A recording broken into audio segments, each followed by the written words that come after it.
Sir body को सबसे पहले इस आदमी ने देखा था। ये यहाँ कचरा बीनने के लिए आया था। तब उसकी नज़र अचानक से इस पायल चौधरी की कटी हुई लाश पे गिरी और घबरा के इसने कंट्रोल रूम फ़ोन करके बता दिया। लाश तो पायल चौधरी की ही है। बड़ी बेरहमी से कत्ल किया गया।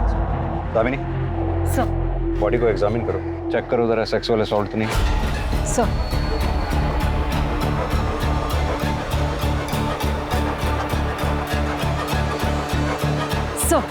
सर बॉडी के दोनों हिस्सों पर रेप या सेक्सुअल असॉल्ट जैसा कोई निशान नहीं। सर के पीछे जो घाव है उससे ये लग रहा है कि पत्थर या किसी भारी चीज से वार किया।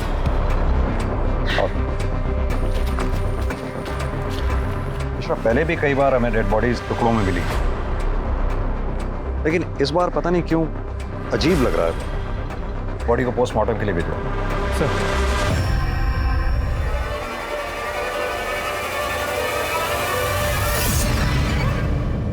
नमस्कार, आदाब। क्राइम पेट्रोल सतर्क के आज के एपिसोड में मैं अनूप सोनी आप सबका स्वागत करता हूं। पुलिस को एक महिला की 2 भागों में लाश मिली थी, लेकिन अक्सर ऐसे केसेस में जो देखने को नहीं मिलता वो ये कि मरने वाले की पहचान सही सलामत है। लेकिन तमाम सबूत मिटाने के बाद, जैसे कि विक्टिम का सामान, उसका मोबाइल फोन, मर्डर वेपन, कुछ भी क्राइम सीन पर नहीं मिला। लेकिन विक्टिम की पहचान छोड़ दी गई थी। ये कातिल की भूल थी या फिर कोई चाल। जिसका कत्ल हुआ वो एक मशहूर डांसर पायल चौधरी थी, जो कि दिल्ली, यूपी और बिहार में प्राइवेट पार्टीज में, इवेंट्स में और शादी ब्याह में परफॉर्म किया करती थी। आखिर पायल को इतनी बेरहमी और इतनी दरिंदगी से किसने और क्यों मारा? इस सच को जानने की कोशिश में ये केस ऐसा घूमा कि पुलिस के लिए इसे सॉल्व करना एक बहुत बड़ा चैलेंज बन चुका था। पर सबसे पहला और अहम सवाल ये था कि एक डांसर के अलावा पायल चौधरी कौन थी और उसकी कहानी क्या थी।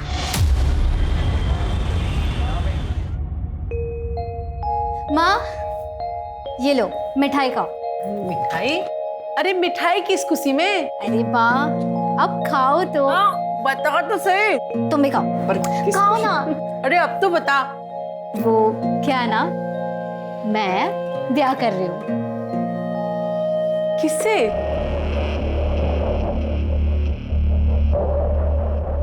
राजन शर्मा नाम है उसका। आप नहीं मिली हो माँ उससे? कुछ महीनों पहले मैं डांस इवेंट में मिली थी उससे। हाँ। छोरी बुरा ना माने तो एक बात कहूं, भले घर का लड़का थारे जैसी नाचने गाने वाली के साथ ब्याह क्यों करेगा? और यो बता, तू ब्याह करके जो घर छोड़ के चली जाएगी, हाँ? तो यो घर कौन संभालेगा? आप लोग ना जानते हो उसे। पायल का सारा काम मैं संभालती हूँ। मैं मिल चुकी हूँ उससे, अच्छा आदमी है। और नाचने वाले की गाली किसे दे रहे हो? थारी अय्याशी चलती रहे इसलिए पायल को गैर मर्दों के सामने नाचने पड़े हैं। थोड़ी शर्म करो, शर्म। यो काम चोरी छोड़ो और कोई काम करो। छोरी, होश की दवा कर, घनी थानेदार नहीं हो रही है। और यो बताओ, तुम दोनों जो ब्याह का फैसला कर लिया तुमने, छोरे के घर वाले से बात की, ब्याह की, राजी हैं वो लोग? वो क्या ना, परिवार के नाम पे सिर्फ माँ है उसकी, लेकिन वो मना रहा है माँ को। पुराने ख्यालों की है तो थोड़ी दिक्कत हो रही है। थोड़ी दिक्कत ना है यो घनी दिक्कत वाली बात है। कभी ना मानेगी उसकी माँ कुछ भी।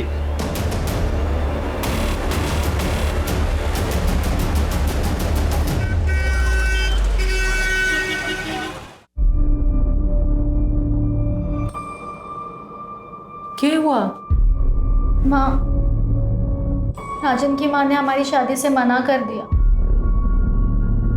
उन्होंने राजन को बोला कि अगर तुम्हें शादी करनी है तो करो, लेकिन हमारी शादी में उनकी तरफ से कोई नहीं आएगा। अब मुझे नहीं लगता कि वो मुझे कभी भी बहू बनाए। माँ, मुझे नहीं समझ में आ रहा, मैं क्या करूँ? तो राजन पे भरोसा करे? हाँ। तो फिर कर ले ब्याह। और रही माँ की बात, तो देर सवेर वो मान ही जाएगी। मेरी छोरी से ज्यादा दिन कोई नाराज रह ना सके। मेरी छोरी है इतनी अच्छी। और जो ना माने है ना, तुम मन्ने बुला लियो। मारूंगी उस बुड्ढी को 2 मुक्के और वो खुद ही लाइन पे आ जाएगी।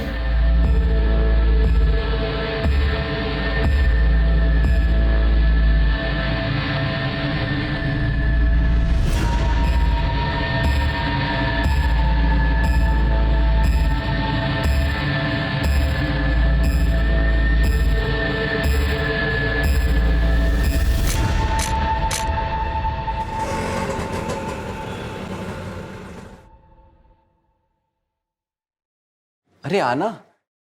ले आया नचनिया को।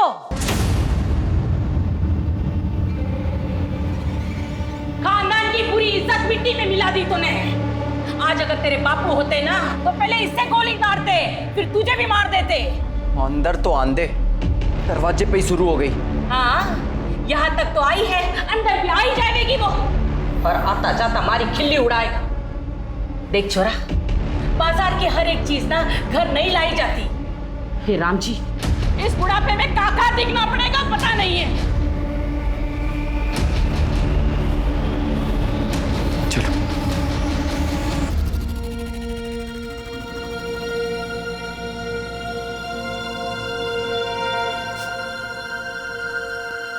क्या होया? मेरी वजह से आपको कितना कुछ सुनना पड़ा। माँ भी आपसे नाराज हो गई ना। तो क्या हुआ? शादी हुई है हमारी, अब तो जिंदगी भर साथ में रहना है, एक दूसरे का सुख दुख बांटना है। और माँ की चिंता तू ना कर, उन्हें मैं संभाल लूंगा।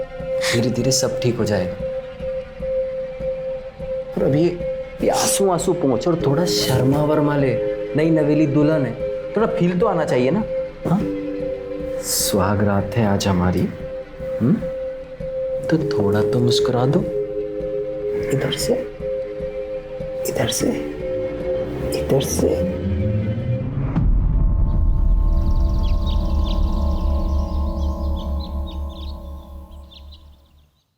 ये लीजिए आपका वॉलेट। पायल, आज मंदिर में कीर्तन है, मोहल्ले की सारी औरतें आएंगी, माँ भी जाएंगी। तुम भी चले जाना, माँ को अच्छा लगेगा। लेकिन राजन, मैं कैसे जा सकती हूँ? मेरा तो शाम को इवेंट है, मैं इवेंट नहीं कैंसिल कर सकती। इवेंट में जाना माँ को खुश रखने से ज्यादा जरूरी है क्या? ये कैसी बात कर रहे हो तुम? तुम्हें तो शुरू से पता है ना कि मैं डांसर हूँ। तुम खुद मेरे डांस के फैन थे। सोचो, अगर तुम्हारा डांस का प्रोग्राम होता और मैं कैंसिल करती तो तुम्हें कैसा लगता? पता था तुम डांसर, तब की बात और थी, तब हमारी शादी ना हुई थी। शादी और मेरे काम का क्या लेना देना है? मेरा काम है राजन। ठीक है, जो करना है कर। लेकिन मेरी बात तो सुनो।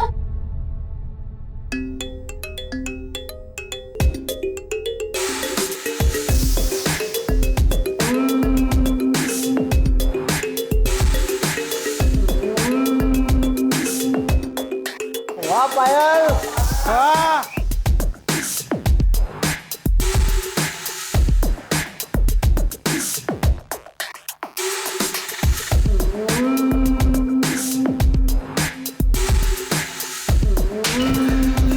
चल निकल यहाँ से। अच्छा। तो ठीक है ना? हाँ दीदी।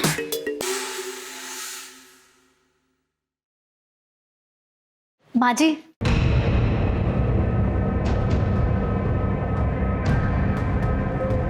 मैं ना आपके लिए मन से तोहफा लाई हूँ, आपको बहुत अच्छा लगेगा। मनने नहीं चाहिए, जो लेता होगा ना उसे जाकर दे। आप देखिए, आपको बहुत अच्छा लगेगा, सच में। एक बार देखिए। मैंने कहा ना मुझे नहीं चाहिए। तारी हराम की कमाई मनने नहीं चाहिए।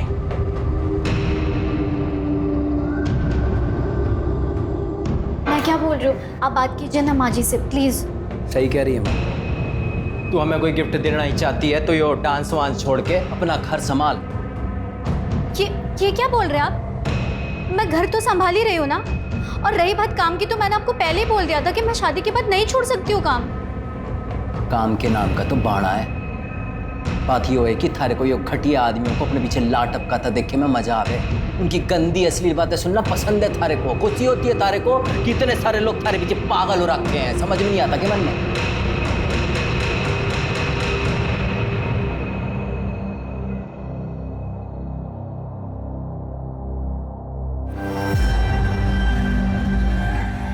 अच्छा हुआ जो ये अपने से गई। अब तू देख, मैं तेरे लिए कैसे खानदानी और सुशील बहू लाती हूँ। पूरी बिरादरी देखती रह जाएगी। राजेश शर्मा से तलाक लेने के बाद पायल वापस अपने घर लौट गई थी, लेकिन सर पायल का बाप बसे सर पायल की शादी से खुश नहीं था। इनफैक्ट वो तो शादी में शरीक तक नहीं हुआ। इसीलिए पायल जब वापस उसके घर चली गई तो उसका बाप उसे दिन रात सुनाता रहता था, काफी परेशान किया था। इसीलिए पायल ने अपना एक अलग घर ले लिया और अपनी छोटी बहन अलका, जो उसकी मैनेजर भी है, उसके साथ वहाँ शिफ्ट हो गई। सर कुछ दिनों बाद सुधा अनीश को लेकर पायल के साथ उनके घर शिफ्ट हो गई। सर सुधा पायल और अलका की सौतेली माँ है। सगी माँ का देहांत काफी साल पहले हो चुका था और लोगों का ये कहना है कि बेसेसर उस पर बहुत ही अत्याचार करता था, इसीलिए उसका देहांत हुआ। और उनका भाई अनीश? सर अनीश अलका और पायल का सौतेला भाई और सुधा और बेसेसर का बेटा, पर अनीश का अपनी बहनों से बहुत अच्छा रिश्ता है। मिश्रा, पायल की फैमिली को इन्फॉर्म किया? हम उन्हें लोकेट करने की कोशिश कर रहे हैं। सर, पायल चौधरी की पीएम रिपोर्ट। सर कल बॉडी के जो 2 हिस्से हमें मिले थे वो 2 अलग अलग लोगों के हैं। ऊपरी हिस्सा तो पायल चौधरी का ही है, लेकिन निचला हिस्सा किसी और का है। इसका मतलब बॉडी को देखकर जो अजीब हमें लग रहा था वो यही बात है। एक नहीं 2 मर्डर हुए। अब पता ये करना है कि दूसरी लड़की कौन है जिसका मर्डर हुआ। सर पोस्टमार्टम रिपोर्ट के मुताबिक ये दोनों मर्डर्स कल शाम 6 और 8 के बीच हुए और सर पायल की मौत सर के पीछे किसी पत्थर के वार की वजह से हुई। सर के पीछे एक घाव मिला है जिसमें सूखा हुआ खून है और सर पत्थर के कुछ पार्टिकल्स भी मिले। मिश्रा, हमें जल्द से जल्द ये डबल मर्डर केस सॉल्व करना होगा। पता लगाना होगा ये दूसरी लड़की कौन है जिसका मर्डर हुआ। इन बॉडी के हिस्सों को DNA टेस्ट के लिए भेजो। सर एक सेकेंड। हेलो, कहाँ पर? ठीक है सर, शिवपुरी में कुएं के पास एक कटा हुआ हाथ और पैर मिला।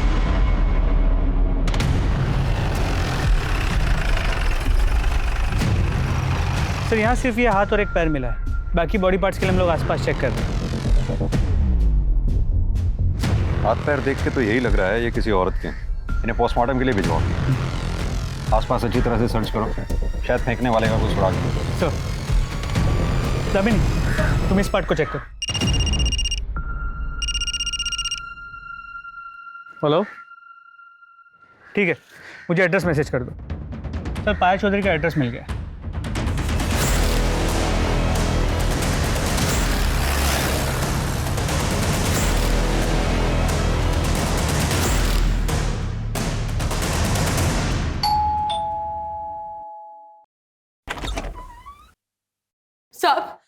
साहब हमारी अलका का कुछ पता चला? बताया कहाँ थी वो 2 दिन से? क्या अलका लापता है? हाँ साहब, 7 तारीख की दोपहर को गाड़ी लेके निकली थी, बता के भी ना गई कहाँ जा रही है। उसके पीछे मैं मंदिर चली गई, 2 घंटे बाद आई तो अनीश ट्यूशन से आ गया था, पर अलका ना आई थी। तो हमने घड़ी देर तक उसकी राह देखी, उसको फोन भी किया पर उसका फोन स्विच ऑफ आ रहा था। जब सवेरे तक ना आई तो घबराहट के मारे जनकपुरी थाने में जाके उसकी गुमशुदगी की रिपोर्ट लिखवाई। सब हम तो कल रात में गए थे ये पता करने के वो उसका कुछ पता चला, पर उसकी कोई खबर ना थी। साहब, अलका ठीक तो है ना? आप कौन? यो भाई से बच्चों का मामा। देखिए, हमें एक औरत की लाश मिली, एक्चुअली बहुत की नहीं, ये ना हो सके। वो अलका नहीं है माँ। दीदी ना हो सके।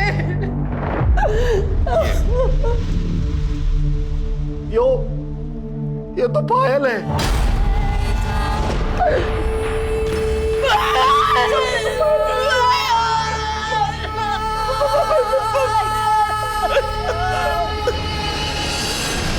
पायल की लाश यहाँ सहारनपुर में मिली।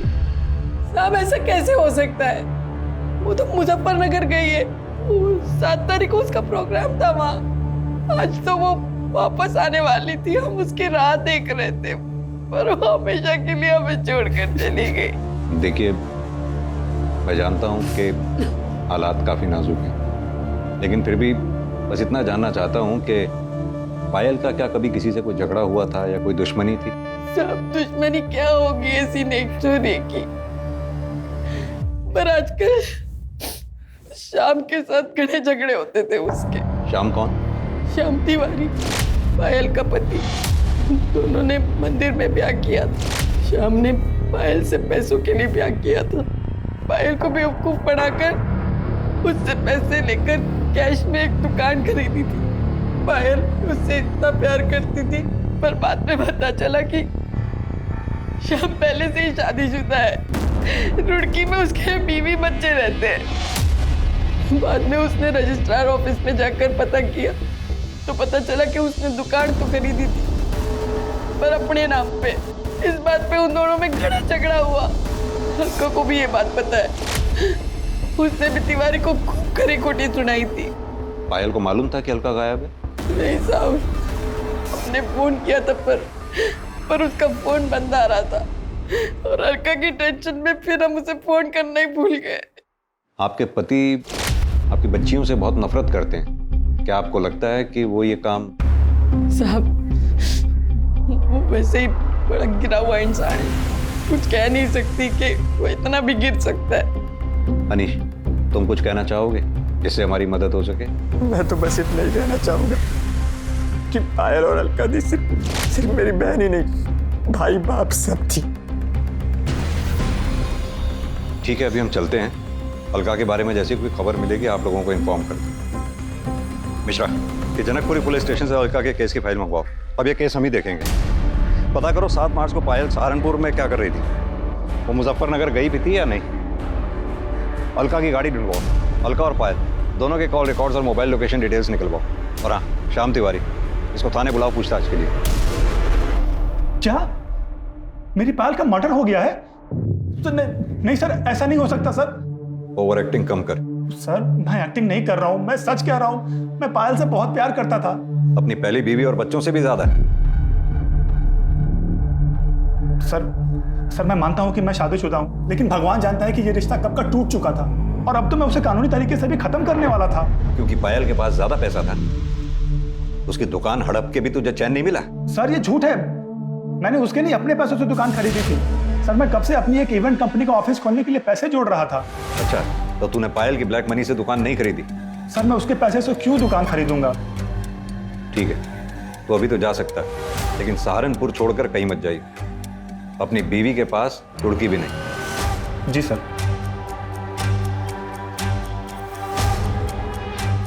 मिश्रा, पता करो ये श्याम तिवारी ने जो कहानी सुनाई है इसमें कितनी सच्चाई है। इसके call record, mobile location detail सब निकलवाओ।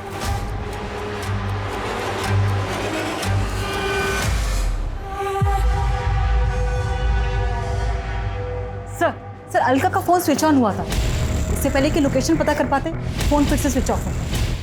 दामिनी, अलका के फोन पे नजर रखो। सर, जैसे भी हो सकता है वो मुसीबत में हो, तो शायद हम उसे बचा पाएं। Right sir. सर, मुझे नहीं लगता हम अलका को बचा पाएंगे। क्यों? सर, बॉडी के जो 2 हिस्से मिले थे, ये उनकी डीएनए रिपोर्ट।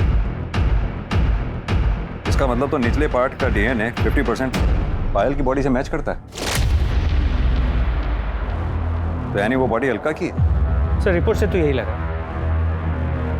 मिश्रा, एक काम करो, कुएं के पास से जो हमें हाथ पैर के टुकड़े मिले उनका डीएनए से मैच करके देखो। सर। हेलो, कहाँ? ठीक है सर, रेलवे ट्रैक के पास एक औरत का सर कटा हुआ मिला। वो उसकी पिक्चर अभी भेज रहे हैं। आ गई सर। ये तो अलका चौधरी है। मिश्रा, इस सर का डीएनए जंगल से मिले बॉडी के टुकड़ों से मैच करके देखो। जिसने भी ये काम किया बहुत ही शातिर खिलाड़ी है, बड़ी बेरहमी से मारा है।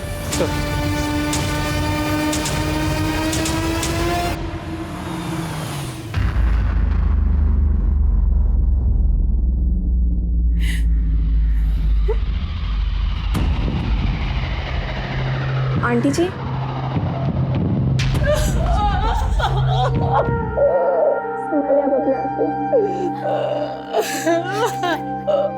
आंटी जी, मुझे तो अभी भी यकीन नहीं हो रहा है कि पायल दीदी और अलका दीदी के साथ इतना सब कुछ हो गया। कितनी बुरी मौत मारा उन दोनों को। आंटी जी, अब संभालना अपने आप सब सही हो जाएगा। दीदी, कसम खाता हूँ तुम दोनों की कि ये जिसने भी तुम्हारे साथ किया है ना, छोड़ूंगा नहीं उसे। अनीश, जो होना था वो हो गया। हट, अकेला छोड़ दे मुझे। जिनकी माँ बड़ी फिरे थी तू, वो दोनों निकल ली। अब क्या इरादा है? क्या करेगी? क्या करेगी क्या छोड़ बनना है? बड़ी बड़ी माँ बने घूमे थी दोनों की, भगवान ने सजा दे दी थारी दोनों छोरियों को। बाप ने अकेला छोड़ के आई थी मरने के लिए। और एक बात बोलूं, और तू कमी नहीं थोड़ी है। सचा जी कम से कम माहौल का तो ध्यान रखिए। क्या माहौल का ध्यान रखूं मैं? रे बेटा जैसी करनी वैसी भरनी। यो संस्कार है बेटे के, यो सिखाया है, यो सभ्यता दी है। सारी सभ्यता अरे तू बाप ना है, बाप के नाम पे शराब है शराब। अरे थारे वजह से पूरा परिवार बर्बाद हो गया। यो तू ध्यान रख, कीड़े पड़ेंगे कीड़े, सड़ के मरेगी। पानी देने वाला नसीब नहीं होगा। निकलो तुम लोग। सर, पायल के मर्डर केस में कुछ अपडेट्स मिली है। 7 मार्च को मुजफ्फरनगर शहर में माहौल खराब होने के कारण धारा 144 लगाई गई, इसलिए पायल का इवेंट कैंसिल हो गया और इवेंट ऑर्गेनाइजर्स ने पायल को एक प्राइवेट कैब से अपने घर सहारनपुर भेज दिया। उस कैब ड्राइवर से बात हुई? जी सर, उससे बात हुई। उसने कहा कि वो पायल को घर तक ड्रॉप तो करने वाला था, मगर सहारनपुर एंटर करने से पहले ही उसकी कैब खराब हो गई। क्या हुआ भैया? मैडम शायद गाड़ी खराब हो गई। एक काम कीजिए, आप मुझे यहीं छोड़ दीजिए, मैं बस या ऑटो से चले जाऊंगी। ये लीजिए। वो लोग ना पहचाने, इसलिए उसने अपने चेहरे को दुपट्टे से ढका, आंखों पे चश्मा लगा के वो वहाँ से चली गई। और हाँ सर, कैब ड्राइवर ने ये भी कहा कि उसका फ़ोन स्विच ऑफ था क्योंकि वो चार्ज करना भूल गई। कैब ड्राइवर को ये कैसे मालूम कि पायल के फ़ोन की बैटरी डाउन थी? क्योंकि सर पायल ने ड्राइवर को पूछा था कि उसके पास फ़ोन का चार्जर है। उस जगह के आसपास कोई सीसीटीवी है क्या? तो जहाँ गाड़ी खराब हुई वहाँ कोई सीसीटीवी कैमरा नहीं मिला, और वहाँ से कुछ ही दूरी पे एक छोटे से गांव का बस स्टॉप, वहाँ भी कोई सीसीटीवी कैमरा नहीं, ना ही कोई दुकान। उसने वहाँ से बस लिया नहीं, ये पता नहीं चल पाया। सर कल से ये फोटो बहुत वायरल हो रही है। किसकी फोटो है? सर फिलहाल तो पता नहीं, पर जल्दी पता चल जाएगा। सर पायल और अलका का फ़ोन डिटेल्स भी आ गई। मोबाइल लोकेशन के अकॉर्डिंगली 7 मार्च शाम को 6 बजे अलका का जो लोकेशन है उससे घर से कुछ किलोमीटर दूर का दिखा रहा है, जहाँ पे दोनों की डेड बॉडीज मिली। सर अलका के फ़ोन की लास्ट लोकेशन क्राइम स्पॉट के पास दिखा रहा है, जबकि पायल का फ़ोन शाम को 4 बजे सहारनपुर के बॉर्डर के पास स्विच ऑफ हो गया। इसका मतलब कैब ड्राइवर सच कह रहा था, अलका का फ़ोन स्विच ऑन हुआ? नहीं सर। यानी कि अब तक हमें यह पता है कि पायल 7 मार्च को सहारनपुर बॉर्डर के पास तक पहुंची। उसके बाद वो आगे कहाँ गई, उसके साथ क्या हुआ, ये हमें पता करना है। साथ में ये भी पता करना है कि जो फोटो में आदमी दिख रहा है ये कौन है। हो सकता है पायल की माँ सुधा इस आदमी को जानती है। Right sir.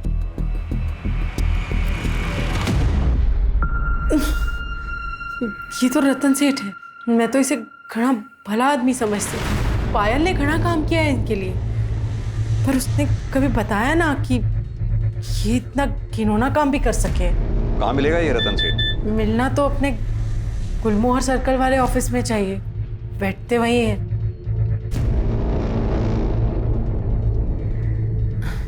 गर्लफ्रेंड से बात करें। गर्लफ्रेंड भी है तुम्हारी? जी, जूही। बचपन से ही घना प्यार करें एक दूसरे को। सेठ घनश्याम ठाकुर जी ने कहा है कि जैसे ही सही समय आएगा दोनों का ब्याह कर देंगे। ठीक है।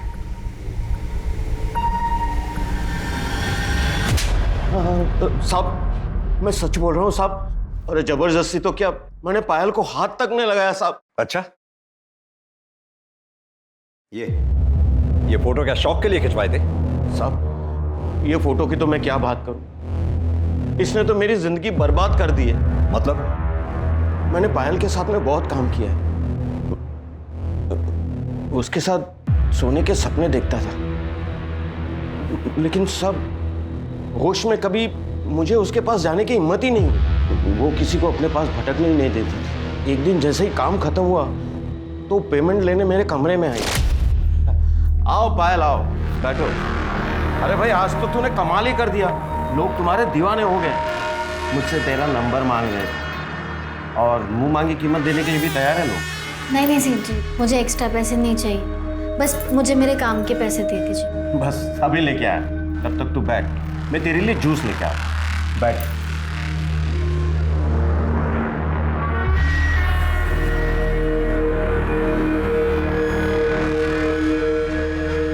ये लो जूस पियो, अकाउंटेंट तुम्हारे पैसे लेकर आते ही हो।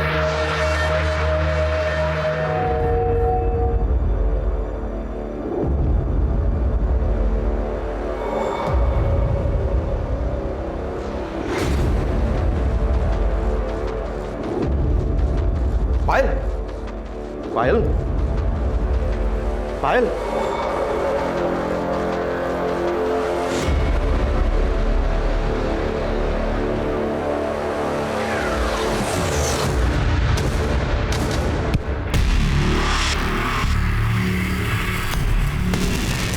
जब मुझे होश आया तो मैं बिना कपड़ों के अपने बेड पे पड़ा था। पायल आसपास कहीं नजर नहीं आ रही थी। तो मैं डर गया कि कहीं वो किसी को बता तो नहीं देगी, पुलिस में तो नहीं चली जाएगी। साहब फिर मैंने अपना फोन देखा तो देखा कि उसमें ये फोटो भी थी और एक मैसेज भी था कि 2 लाख रुपया दे दो वरना ये फोटो पुलिस के पास चली जाएगी। किसने भेजा था वो मैसेज और फोटो? साहब अलका ने। उसी ने मेरे सर पे मारा था जिसके वजह से मैं बेहोश हो गया था। अब तक 15 लाख रुपया ले चुकी है सर इस फोटो के ऊपर। अब और पैसे ना देने पड़े इसलिए अलका को मार दिया। पायल के साथ सोने का ख्वाब पूरा नहीं हुआ, पायल को मार दिया। नहीं सर, नहीं सर, मैंने ऐसा कुछ नहीं किया। मैं किसी को क्या मारूंगा, मैं तो एक शरीफ आदमी हूँ। मिश्रा, इसे तब तक रखो जब तक ये केस सॉल्व ना हो जाए। इसके call records, mobile location details सब निकलवाओ। अच्छी तरह से तोड़ाई करो इसकी। नहीं सर, अरे सर। डीएनए रिपोर्ट से यह साबित हो गया कि कुएं में मिला पैर पायल का था, जबकि कुएं में मिला हाथ और रेलवे पटरी के पास मिला सर अलका के शरीर के हिस्से थे। पुलिस के पास इस केस से जुड़ी कई जानकारियां थी, लेकिन फिर भी ये केस अनसुलझा था। और तभी अलका का फोन स्विच ऑन हुआ और पुलिस उस तक पहुंचने में कामयाब हुई जिसके पास अलका का फोन था। ये एक 15-16 साल का लड़का था जिसे अलका का फोन उस खेत से कुछ ही दूरी पर मिला था जहां दोनों बहनों की लाश मिली थी। इसी ने पायल और रतन की फोटो को अपने दोस्तों को भेजा था और फिर उन दोस्तों ने इस फोटो को आगे भेजकर वायरल किया। अलका के फोन की स्कैनिंग के बाद यह साफ हो गया कि रतन सच बोल रहा है। फोटो और मैसेज अलका ने ही भेजे थे और वो रतन को ब्लैकमेल कर रही थी। लेकिन तब भी इससे यह साबित नहीं होता कि रतन ने अलका और पायल का कत्ल नहीं किया था, बल्कि शक अब और गहरा हो चुका था। लेकिन यह साफ था कि दोनों बहनों का कत्ल एक ही समय एक ही जगह पर किया गया था, लेकिन उनके शरीर के हिस्से पुलिस को कंफ्यूज करने के लिए अलग अलग जगह फेंक दिए गए थे। 2 जवान लड़कियों का कत्ल करके उनके शरीर के टुकड़े करना इतना आसान काम नहीं था। लेकिन सवाल यह था कि यह किया किसने था? श्याम, रतन या फिर कोई और था इन दिल दहला देने वाली दर्दनाक हत्याओं के पीछे? सर, अलका की कार सहारनपुर के बाहर हरियाणा बॉर्डर के पास मिली है, जहां उसे स्क्रैप करने के लिए छुपाया गया था। मतलब जिसका भी एक काम है, काफी शातिर है, नहीं चाहता था कि गाड़ी हमें मिले। गाड़ी फॉरेंसिक के लिए भेजो। जी सर। रतन सेठ के स्टेटमेंट को क्रॉस वेरीफाई किया? जी सर। जैसे उसने बयान दिया था 6 से 8 मार्च के बीच वो दिल्ली में कॉन्फ्रेंस के लिए गया हुआ था। उस दौरान उसकी मोबाइल की लोकेशन भी दिल्ली की है और कॉन्फ्रेंस में आए कुछ लोगों को मैंने ट्रैक किया, उनसे बात की। उन्होंने कंफर्म किया कि उस दौरान रतन कॉन्फ्रेंस में ही था। हो सकता है उसने ये काम सुपारी देकर करवाया हो। सर पॉसिबल तो है, लेकिन उसके कॉल रिकॉर्ड से ऐसी कोई बात सामने नहीं आई। सर शाम की बैंक डिटेल्स आ गई। सर उससे तो ये पता चला है कि दुकान खरीदने से पहले उसने बैंक से काफी भारी रकम उधार ली थी। सर इससे तो ये लग रहा है कि वो सच बोल रहा है। सर इसके अलावा और कोई इन्फॉर्मेशन नहीं मिली। मिश्रा, पायल के बाप बसी सर, इसके बारे में पता किया मर्डर के वक्त वो कहाँ था?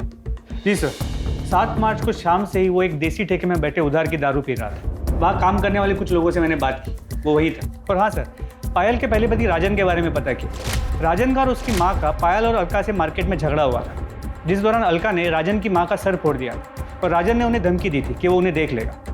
और राजन की मोबाइल की लोकेशन उस शाम उसी एरिया की है जहां हमें दोनों बॉडीज मिली थी। हो सकता है इस कांड को अंजाम राजन ने ही दिया हो। सर जी, मैंने किसी को नहीं मारा, उल्टा पायल और अलका झगड़े को इस लेवल तक ले गई थी, वरना मैं तो उनके मुंह तक ना लगता। क्या हुआ, कितना टाइम लगेगा दीदी? अरे 2 मिनट रुको, पता नहीं क्या हो गया। पाउडर लिपस्टिक पोत कर चली नचनिया, पता नहीं आज किसका घर बर्बाद है।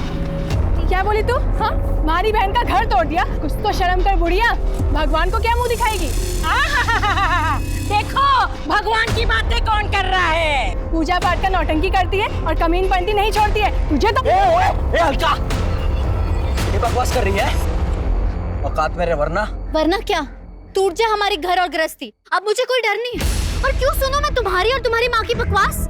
हमारी घर गृहस्थी हमारी माँ की वजह से ना टूटी है। थारे को ये घर गृहस्थी से ज्यादा अपना नाच गाना पसंद था। अच्छा, तो ये बात नहीं थी तेरे लिए? तुझे पता नहीं था कि ये क्या काम करती है?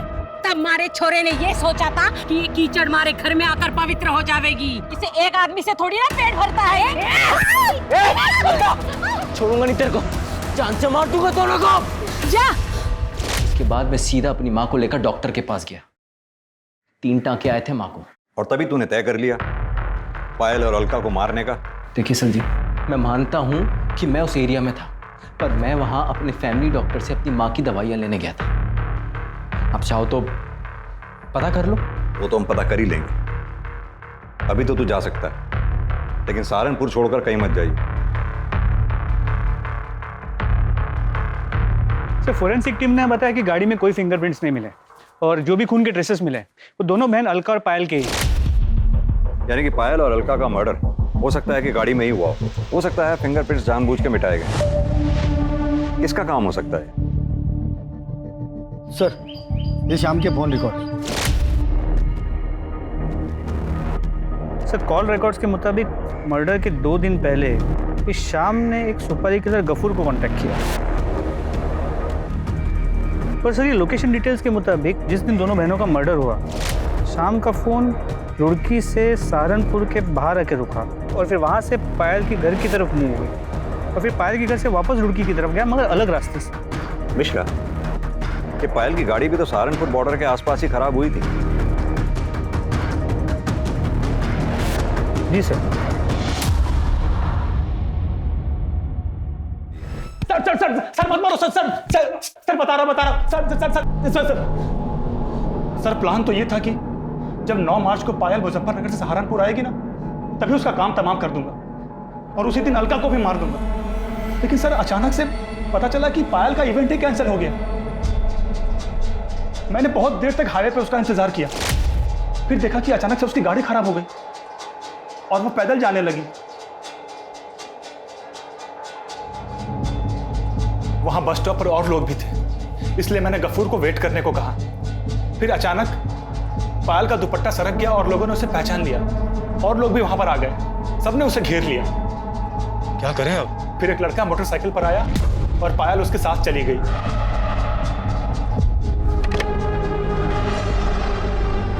वो लड़का कौन था जिसके साथ वो बाइक पे गई थी? सर, वो हेलमेट पहन रखा था, उसकी शक्ल नहीं देख पाया मैं। बाइक का नंबर, बाइक का मॉडल, कलर कुछ तो नोटिस किया होगा। सर, मैं तो उसको मारने के चक्कर में गया था, इतना ध्यान ही नहीं गया मेरा। कहानी सुना रहा है तू हमें? सर, मैं सच कह रहा हूं, मैं उसके पीछे तक भी गया था, काफी देर तक उसका पीछा किया।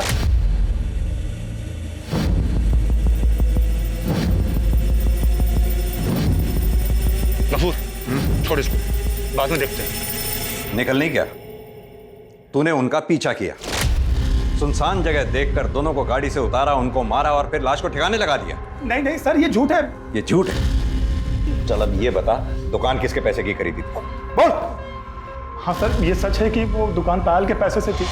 सर, मैं क्या करता, फ्री की दुकान थी, 15,000 किराया आ रहा था, तो मैंने सोचा कि पायल का ही काम तमाम कर देता हूँ। लेकिन सर, हम ऐसा कर नहीं पाए। मिश्रा, पता करो ये शाम की बात में कितनी सच्चाई है। और हाँ, जब तक हम कातिल तक नहीं पहुंच जाते, इसे यहीं बिठा के रखो और इसके साथ ही गफूर को उठा ला। सर, अगर ये शाम निर्दोष है तो फिर ये डबल मर्डर्स किसने किया? मिश्रा, सवाल ये उठता है कि टारगेट पे पायल थी या अलका, या फिर दोनों बहनें, क्योंकि अलका का दिमाग गर्म था, उसके कई दुश्मन हो सकते हैं। और अगर ये शाम सच कह रहा है कि पायल घर पहुंची और अलका से मिली, तो ये कैसे मुमकिन हो सकता है कि घर वालों को पता ही ना चला? कहीं ऐसा तो नहीं पायल अलका से घर के बाहर मिली, बाहर से ही दोनों कहीं चले गए और फिर मार दिए गए, या फिर इस कांड में घर का ही कोई आदमी शामिल?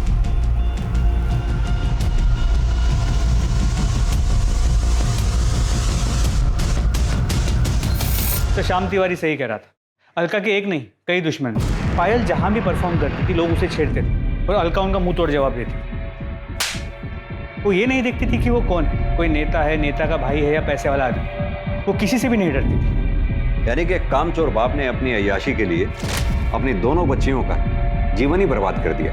पता करो ये पायल के चाहने वालों की लिस्ट में क्या कोई ऐसा है जो इतने सालों तक अपनी खुंदक पाल के बैठा हो? सर। दामिनी, सर, राजन की स्टेटमेंट को क्रॉस वेरीफाई किया? Yes sir. सर, वो सच बोल। सर, उस दिन वो डॉक्टर के यहाँ दवाई लेने के लिए गया था। क्लिनिक की सीसीटीवी फुटेज में ये दिख रहा है कि शाम को 6 बजे से लेकर 7 बजे तक वो क्लिनिक में ही था और उसके बाद उसके मोबाइल लोकेशन घर की तरफ मूव कर। सर, एक सेकंड। हेलो, कहाँ पर? ठीक है सर। खंडर के पास एक औरत का कटा हुआ हाथ और पैर में, जो काफी बुरी हालत में।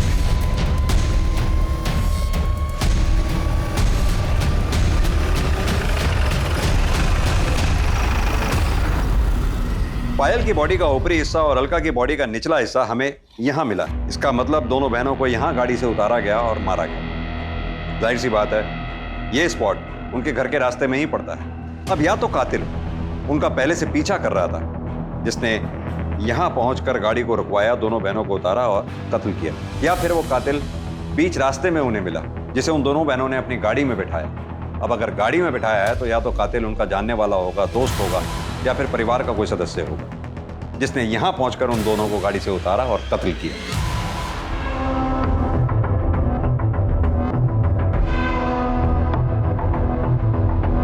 सर, अनीश अभी घर से बाहर निकला है, मैं पीछा कर रहा हूँ सर।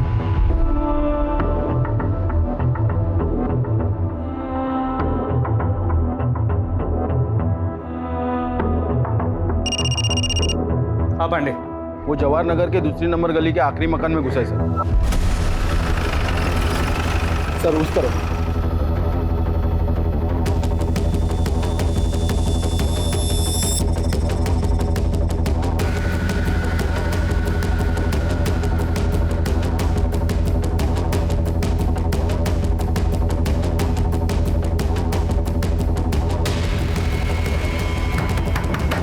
अनीश, हमें पता है तुम अंदर हो, चुपचाप बाहर आ जाओ।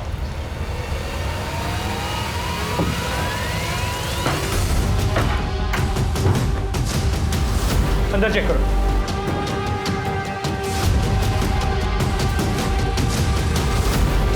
सर, अंदर कोई नहीं है।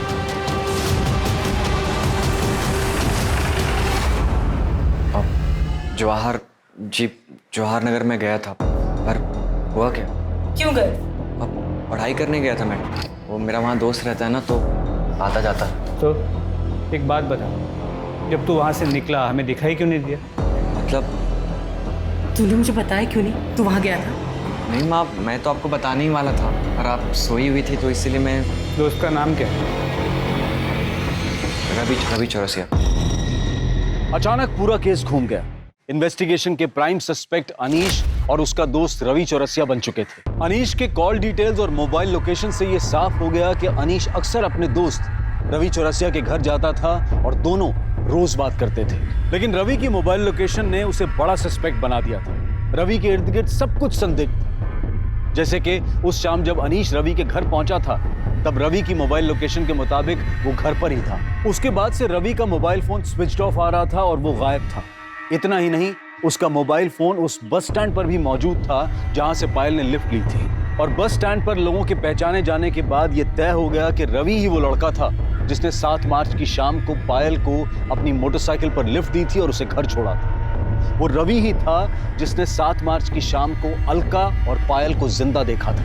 इन सभी जानकारियों के बाद पुलिस को लगने लगा था कि पायल और अलका के कत्ल में अनीश और रवि का हाथ हो सकता है। इस केस को हल करने के लिए रवि अब एक अहम कड़ी था।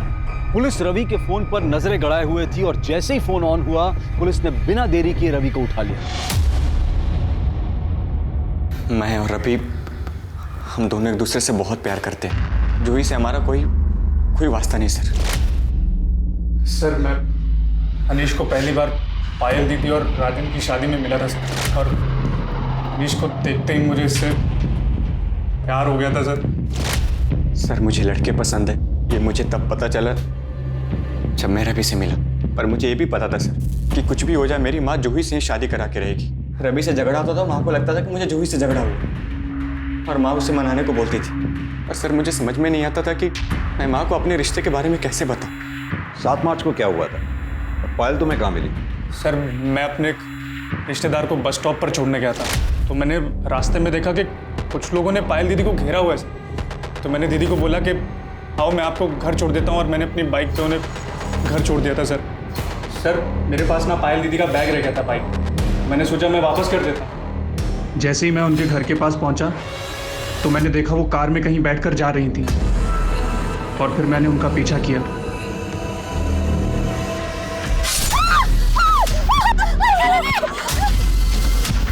ये देखकर मैं बहुत डर गया था सर।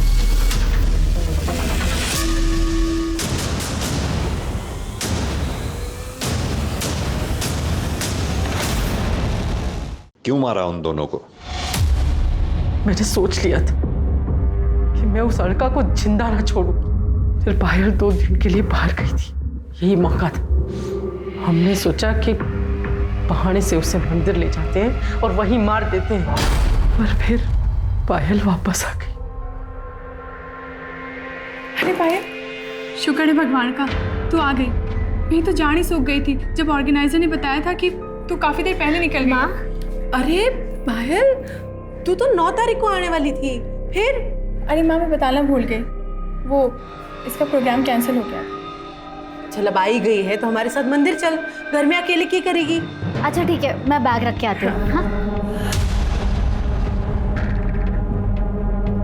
तो मैंने और भाई ने तय किया कि हम उन दोनों को मार देते। पता नहीं फिर ऐसा मौका मिले ना मिले।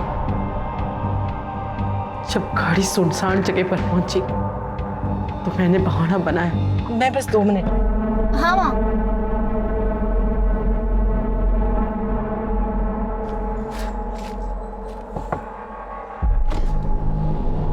अरे मामा जी आप? मैंने अलका की बात सुन ली थी। वो अनीश और रवि को भगाने की तैयारी कर रही थी, जहाँ वो अपनी मर्जी से रह सके। जूही और अनीश के ब्याह के कितने सारे सपने देखे थे मैं। वो अलका और छोरी की बुद्धि ब्रश करने पर तुली हुई थी।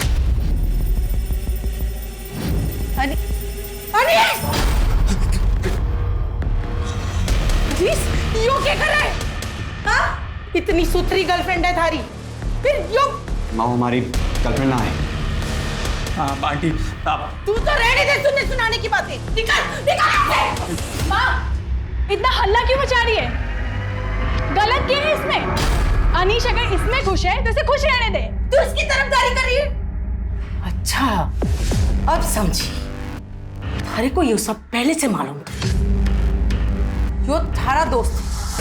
अरे तूने इतना भी ना सोचा कि अपने दोस्त के खातिर अपने भाई की जिंदगी खराब कर रही है? माँ, इतना नाटक करने की ना जरूरत ना है, सब समझ रही हूँ मैं। अनीश की बात माननी पड़ी और जूही और अनीश की अगर शादी नहीं हुई तो थारा लखपति बनने का सपना टूट जाएगा। मारे जीते जी ये ना हो सके है कि हमारा चोरा किसी चोरी से ब्याह करे। माँ, हम उनकी लाशों को घसीटकर जंगल में ले गए। भाई ने उनके शरीर के टुकड़े टुकड़े कर दिए। पायल का फोन कहाँ है? वो मैंने लाश के टुकड़ों के साथ जंगल में फेंक दिया। अलका वही फोन ढूंढा पर नहीं मिला। फिर बहुत अंधेरा हो रहा था तो ढूंढना छोड़ दिया और निकल गया वहां से। मारना तो हम सिर्फ अलका को चाहते थे। पायल तो सीधी थी, उसे तो हम बाद में भी देख लेते। लेकिन कहते हैं ना, जिसकी मौत जहां लिखी होती वो वहां अपने आप पहुंच जाता है। ऐसा कहा जाता है कि जब कोई किसी के साथ अच्छा करता है तो उसका फल भी अच्छा ही मिलता है, लेकिन इस केस में उल्टा हुआ। जिस अलका और पायल ने अपनी सौतेली माँ और सौतेले बेटे अनीश को ऐशो आराम और इज्जत की जिंदगी मुहैया करवाई, उसी सौतेली माँ ने अपने बेटे की भलाई सोचकर बेटियों की जान ले ली। ये केस एक सबक है कि अपराध और आपराधिक मानसिकता किसी के अंदर भी विकसित हो सकती है और अपराध घर या बाहर कहीं भी पनप सकता है। देखते हैं हमारे आज के एपिसोड की दूसरी कहानी। मैं भी वही हूँ जिनके इंसाफ के लिए कभी कैंडल मार्च हुए थे। उनकी आवाज़ उठाने के लिए हम सब ने अपनी चुप्पी तोड़ी थी, पर मेरे लिए ना धरना है ना आशा की कोई आँच जली। क्या मुझे कभी इंसाफ नहीं मिलेगा?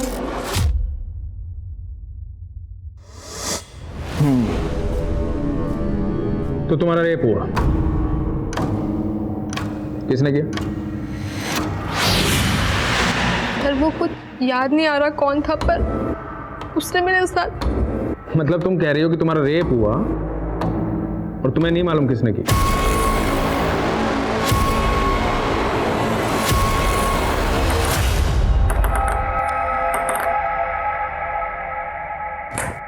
नमस्कार, आदाब। क्राइम पेट्रोल सतर्क के आज के एपिसोड में मैं अनूप सोनी आप सबका स्वागत करता हूं। यह घटना एक लड़की की जिंदगी की बहुत ही भयानक और विचित्र रात से जुड़ी थी। उस रात का एक एक पल यातनाओं से भरा था, लेकिन उस लड़की को अपने अपराधी का परिचय नहीं मालूम था। आखिर आराध्या कब, कैसे और क्यों इस जटिल परिस्थिति में पहुंची?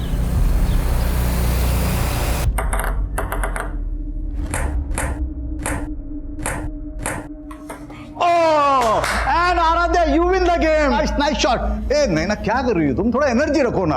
आराध्या आई लाइक इट, लेकिन गेम है ना इतना लंबा नहीं चलना चाहिए, थोड़ा थोड़ा इंप्रूवमेंट करो। और देखो क्या है, ये बैकहैंड है ना, ये बैकहैंड को हम ये ऐसा पकड़ा हमने और ये हमने ये स्ट्रोक दिया, समझिए, ये स्ट्रोक दिया। नहीं ना, देखो तुम्हारा क्या होता है, तुम एनर्जी नहीं रखती, तुम्हें फोर्स होना चाहिए। हाँ, ये जो स्ट्रोक है ना, ये इस तरह से, ये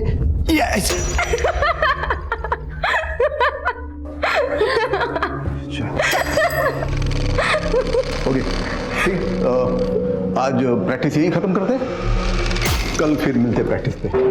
चल आराध्या, आज पार्टी करते हैं, जाम से जाम टकरा के मैं अपनी हार और तू अपनी जीत सेलिब्रेट करते हैं। अच्छा, जाम से जाम टकराएंगे ना तो लीवर जाम हो जाएगा, फिटनेस पर ध्यान नहीं देना तुझे। आराध्या क्या हुआ?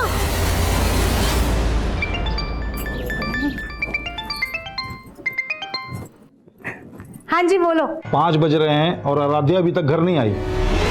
अच्छा, तो आपके बेटे ने आराध्या की आपको सारी खबर दे दी?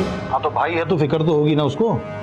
और तुमने माँ के क्या किया, उल्टा उसको क्लब का मेंबर बनवा दिया और तब से पैर नहीं टिकते उसके घर पे। अरे भगवान ने इतनी टैलेंटेड बच्ची दी है तो ऊपर वाले का शुक्रिया अदा करो, और ये रोक टोकना अच्छी बात नहीं है।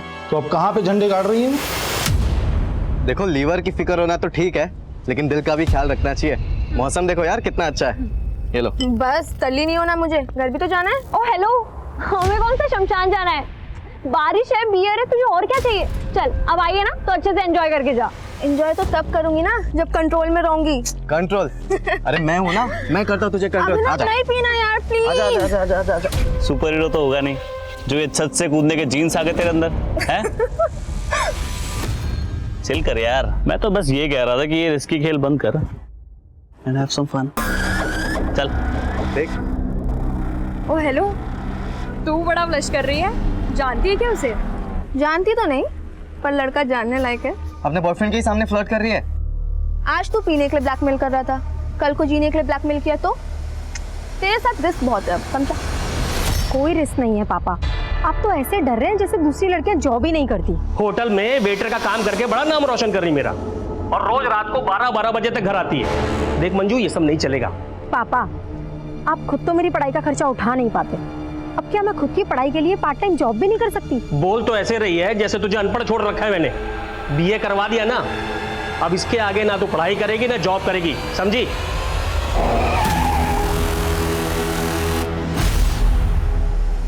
ये लड़की मेरी नाक कटवाएगी एक दिन।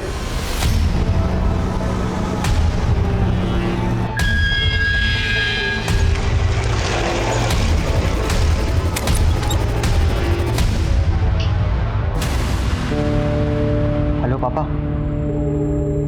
आराध्या घर पे ही है। जैसे कल रात को आपने उसकी क्लास ली थी ना, बस वैसा ही करो उसके साथ, लाइन पे आ जाएगी। अब वो चाहे कुछ भी कर ले, मुझे उस संकी से बात ही नहीं करनी है। बाय द वे, ये कहीं उस करण का जादू तो नहीं जो तूने अभिनव से तुरंत ब्रेकअप कर लिया? हाँ, खींच मत यार, मुझे बस अपने गेम पे फोकस करना है। ओह चैंपियन। अच्छा सुन, आज पार्टी में तो आ रही है ना? नहीं यार, घर में पापा ने डिटेन कर रखा है और भाई मेरे पे पहरा दे रहा है, कैसे आऊंगी?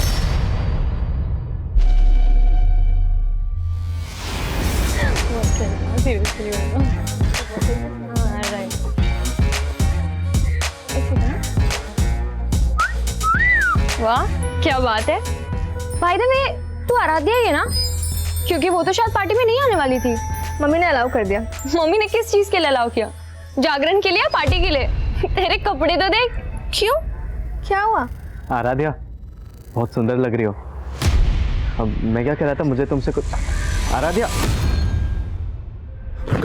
सॉरी। संध्या। आराध्या, संध्या पे तो हम मिले थे। Karan, right? Right, sense of humour अच्छा है तुम्हारा।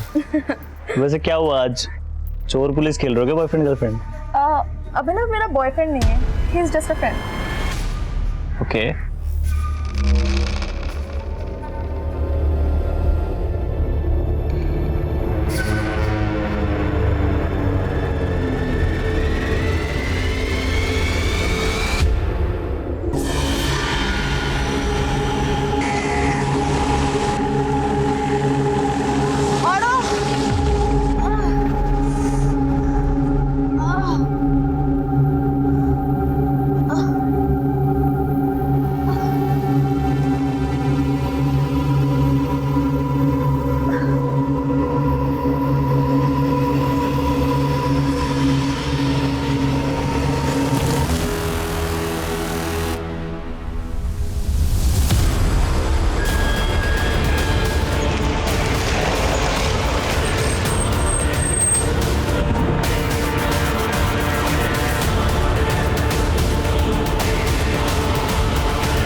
क्या बात है बेटा, कल से तुम बड़ी गुमसुम लग रही है। माँ वो कुछ नहीं, बस थोड़ी तबीयत ठीक नहीं है।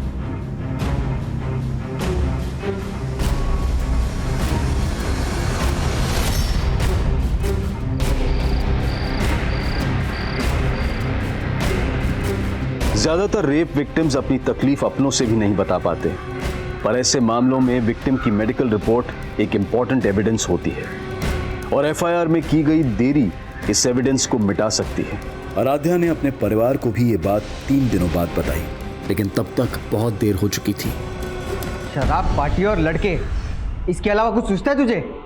ये तो होना ही था तेरे साथ। बस कर अंश, इसका रो रो करके पहले ही बुरा हाल है और तू है कि इसको कोसे ही चला जा रहा है। पर तू क्या कर रही है सुहासिनी? अभी भी अंश को रोक रही है तू। बड़ा बोल रही थी ना, बड़ी टैलेंटेड लड़की पैदा की है। अरे हमारी इज्जत खराब करने के लिए पैदा हुई है ये। अब कुछ बोलेगी? कौन था वो, क्या नाम था उसका?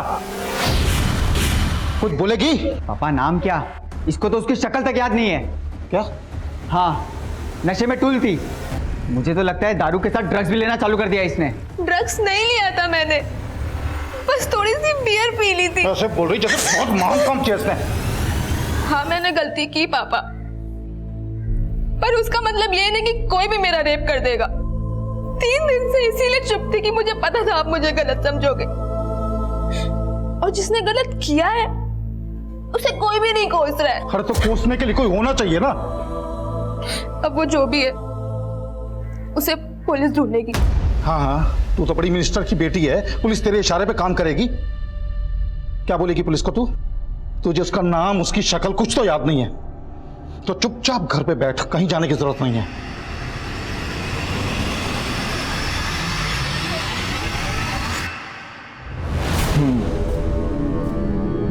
तो तुम्हारा रेप हुआ,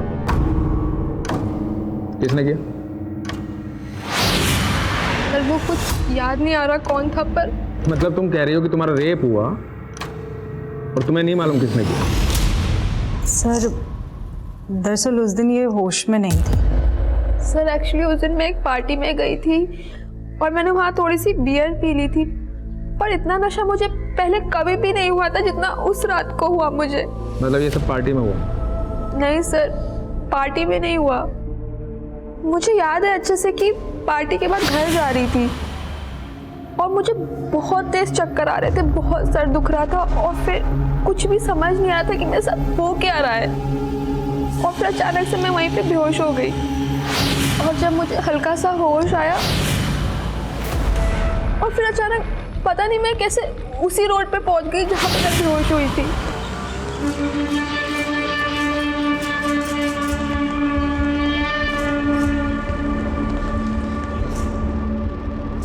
फिर मैंने रियलाइज किया कि मुझे पेट में दर्द हो रहा है, कुछ समझ ही नहीं आ रहा था।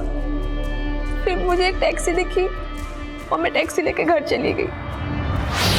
कब हुआ ये सब? 4 दिन पहले। मतलब तुम्हारा रेप हुआ आराध्या, और तुम्हें यहाँ आने में 4 दिन लग गए। सर मैं नहीं समझ पा रही थी कि मैं कैसे आपको ये सब बताऊंगी। मतलब तुम कंफ्यूज थी? कहीं ऐसा तो नहीं कि होश आने और होश जाने के बीच में जो तुम्हारा रेप हुआ, जो तुम बता रही हो, ये सब वाकई में एक सपना हो? नहीं सर, मेरा ये कोई सपना नहीं था, मेरा सच में रेप हुआ है। अरे तो मान लेते हैं रेप हुआ है, पर रिपोर्ट बताओ किसके खिलाफ लिखूं, बोलो।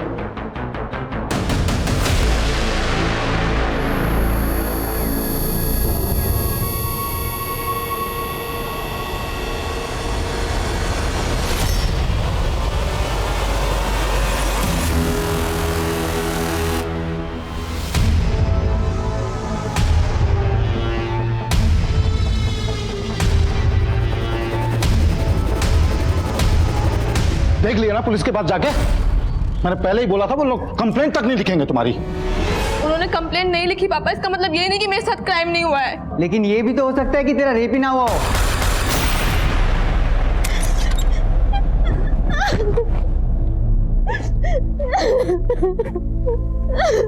बस बस कर, चुप हो जा। अंश और तेरे पापा कुछ भी बोले, लेकिन मैं तेरी लड़ाई लड़ूंगी। लेकिन बेटा तुझे याद करना होगा कि वो कौन था। ध्यान से सोच, शायद तुझे उसकी शक्ल याद आ जाए। अच्छा ये याद कर कि तू उस दिन उस सड़क से उस कमरे तक कैसे पहुंची? तू खुद से गई थी या तुझे कोई जबरदस्ती लेकर के गया था? ओके ठीक है, बाय। आई बैठी, आ जाओ बेटा, बैठ। सर जब से ये सब हुआ है तब से ये बहुत सदमे में है। मैं समझ सकता हूं बेटा, डरने की जरूरत नहीं। तुम्हारे साथ जो कुछ भी हुआ है हमें ठीक से बताओ।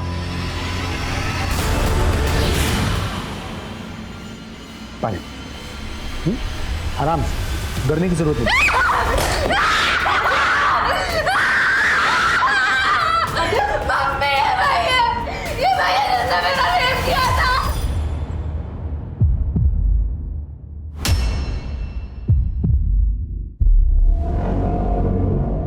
क्या बोल रही है? सॉरी सर, ये बहुत डिस्टर्ब है जब से ये सब कुछ हुआ है।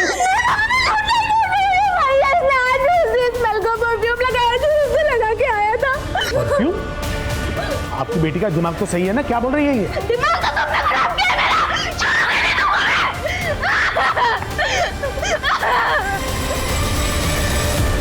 आराध्या कह रही थी कि उसे उस आदमी का चेहरा तक भी याद नहीं है जिसने उसके साथ बलात्कार किया था, और अब परफ्यूम की स्मेल की दलील देकर एक एसएसपी पर गंभीर आरोप लगा रही थी। क्या यह आराध्या का कोई भ्रम था या फिर उसके आरोपों में वाकई कोई सच्चाई थी? लेकिन उसके आरोपों ने पुलिस महकमे में हलचल पैदा कर दी थी, क्योंकि ये बातें न्यूज चैनल्स की हेडलाइंस और अखबारों की सुर्खियां बन चुकी थी। इन आरोपों से पुलिस डिपार्टमेंट की काफी बदनामी हो रही थी। इसके बाद एसएसपी अजीत सिंह ने अपने पद से खुद इस्तीफा दे दिया और अपने ही खिलाफ जांच का समर्थन करने लगे। मेरी 30 साल की सर्विस में मैंने खुद ने 30 से ज्यादा रेप केसेस सॉल्व किए हैं। मैं चाहता हूं कि इस केस की पूरी इंक्वायरी हो। मुझे लगता है कि उसकी दिमागी हालत ठीक नहीं है, और जहां तक उस लड़की का सवाल है, या तो वो किसी के बहकावे में आकर मेरी छवि बिगाड़ने की कोशिश कर रही है। सर, ये अजीत सिंह तो बहुत काबिल ऑफिसर है। तुम कैसे जानते हो अजीत सिंह को? दरअसल 5 साल पहले जब मैं आदिल सर के साथ काम कर रहा था, उस वक्त इनसे मुलाकात हुई थी, और सर तब इन्होंने एक बहुत बड़े सेक्स रैकेट का पर्दाफाश किया था, और अभी खुद रेप केस में फंसे हुए हैं। स्ट्रेंज। उस दिन तो तुम्हें किसी आदमी का चेहरा भी याद नहीं था, और आज तुम कह रही हो कि अजीत सर के परफ्यूम की स्मेल रेपिस्ट के परफ्यूम की स्मेल से मिलती है। पर एक जैसा परफ्यूम तो कई लोग इस्तेमाल करते हैं। अब इन बातों से तुम्हारे दिमागी हालात पर सवाल उठेगा कि नहीं? देखिए, अगर मैं आपको पागल लग रही हूँ तो मेडिकली प्रूफ करके दिखाइए। पहले मेडिकली ये तो प्रूव हो जाने दीजिए कि तुम्हारा रेप हुआ है। तो आप मुझे झूठा साबित कर रहे हैं? झूठ और सच तो सबूत साबित करेंगे। अब आते हैं तुम्हारी स्टेटमेंट पे। उस सुबह जहां तुम ऑटो का वेट कर रही थी, वहां कोई भी सीसीटीवी नहीं है, तो किसी बात का कोई प्रूफ नहीं है, और तुम्हें याद नहीं है कि तुम उसके बाद गई कहां। लेकिन सर, मुझे ये तो याद आ गया है ना कि उस दिन एक ब्लैक कार आई थी, और उस कार में कोई था जो मुझे लिफ्ट के लिए पूछ रहा था। वो कार से उतरा और मुझे अपने साथ लेकर गया, और मुझे पता भी नहीं चला। अब तुम ये कहोगी कि उस ब्लैक कार में अजीत सर थे? नहीं, वो आदमी कोई और था। मतलब कार में तुम्हें कोई और लेके गया, और तुमने रेप का इल्जाम अजीत सर पे लगाया? क्योंकि उस दिन कमरे में अजीत सिंह ही था, और वो कार में कोई और था, और वो कार वाला ही मुझे बेहोशी की हालत में उस कमरे तक लेकर गया, और शायद वापस मुझे वहीं छोड़ दिया। पहले तो तुम्हें एक आदमी भी याद नहीं आ रहा था, अब दो याद आ रहे हैं। तुम्हारा रेप एक आदमी ने किया है, दो ने? एक ने। और वो एक आदमी अजीत सिंह है जो उस दिन उस कमरे में था। कहाँ था वो कमरा? कौन सा होटल, कौन सा लॉज? कुछ कह नहीं सकती। उस दिन तुमने बताया था कि तुमने बियर पी रखी थी। ऐसे कितनी बियर पी थी कि जो तुम्हें होश नहीं था? शायद 2। और यही बात मुझे भी समझ नहीं आ रही है कि 2 बियर में मुझे इतना नशा कैसे हो सकता है। मतलब कोई और था वहां जिसने तुम्हारी बियर में नशीली दवाई मिलाई थी? मुझे भी ऐसे ही लग रहा है कि मेरी बियर में नशे की गोली किसी ने पार्टी में ही मिलाई थी। अगर ऐसा था तो पॉसिबल है कि वो शख्स जिसने तुम्हारा रेप किया है उसी पार्टी में मौजूद था। आराध्या अपने गुनहगारों के बारे में कितना जानती थी ये अब भी साफ नहीं था, लेकिन उस पार्टी वाली रात की आराध्या से जुड़ी एक एक एक्टिविटी का पता किया जा रहा था। जैसे वो उस पार्टी में किस ऑटो से गई थी, किस टैक्सी से वो अगली सुबह अपने घर पहुंची थी, और इनके बीच में वो काली कार किसकी थी जिसने उसे लिफ्ट दी थी, वो कमरा कहाँ था जहाँ उसके साथ बलात्कार किया गया था। हाँ सर, उस रात मैं पार्टी में मौजूद था, लेकिन जब मैं वहाँ से निकला तब आराध्या वहीं पे थी। वो नैना और अपने फ्रेंड्स के साथ ड्रिंक्स कर रही थी। उसके बाद क्या हुआ कुछ नहीं पता मुझे। सर आराध्या तो पार्टी में भी नहीं आने वाली थी। क्यों? सर एक्चुअली आराध्या के पापा बहुत स्ट्रिक्ट है, वो उसे कहीं नहीं जाने देते, लेकिन उसकी मम्मी बहुत सपोर्टिव है, तो उसकी मम्मी ने उसे बाद में अलाउ कर दिया था। ये आराध्या पार्टी बनने से तुमसे पहले चली गई थी या बाद में? सर वो पहले ही चली गई थी, लेकिन हाँ सर मैंने बाद में अभिनव को उसके पीछे जाते हुए देखा था। ये अभिनव कौन है? सर अभिनव आराध्या का बॉयफ्रेंड है। हाँ सर, तो उसने मुझसे ब्रेकअप किया था, लेकिन सर उसने मुझ पर कोई भी रेप एलिगेशंस नहीं लगाए। लेकिन तू उसके पीछे तो गया था, शायद किसी को देखा उसके पीछे। सर मैं उसके पीछे गया था, लेकिन इससे पहले कि मैं उससे बात करता मेरे दोस्तों ने मुझे रोक लिया। आप चाहे तो उनसे पूछ सकते। और आराध्या से तो मैं मिला तक नहीं था सर, वो पूरे पार्टी में करण के साथ ही थी। करण? सर मैं उस रात सिर्फ दूसरी बार मिला था आराध्या से सर। हाँ लेकिन सर मुझे ऐसा फील हो रहा था सर वो अपने बॉयफ्रेंड अभिनव को जलाने के लिए बार बार मेरे पास आने की कोशिश कर रही थी सर। लेकिन सर मैंने उसे साफ क्लियर कर दिया था कि मैं अभी किसी और के साथ हूँ सर। ठीक है, तुम जा सकते हो। Thank you sir. सर उस टैक्सी वाले का पता चल गया जिसने उस सुबह आराध्या को घर पे छोड़ा था। हाँ साहब, उस सुबह मैंने इस लड़की को एमजी क्रॉसिंग रोड से इसके घर सुंदर नगर छोड़ा था। ये लड़की कह रही है इसके साथ रेप हुआ था। उस दिन जहाँ से इसने तुम्हारी टैक्सी हायर की थी ये फुटपाथ पे बेहोश पड़ी थी, तुमने देखा था इसे बेहोशी की हालत में? नहीं साहब, मैं तो खुद अपनी टैक्सी में सो रहा था, इसने खुद मुझे जगा के मेरी टैक्सी हायर की। उसके साथ क्या हुआ क्या नहीं हुआ साहब वो तो मुझे नहीं मालूम। क्या रंग है तेरी टैक्सी का? साहब सफ़ेद है।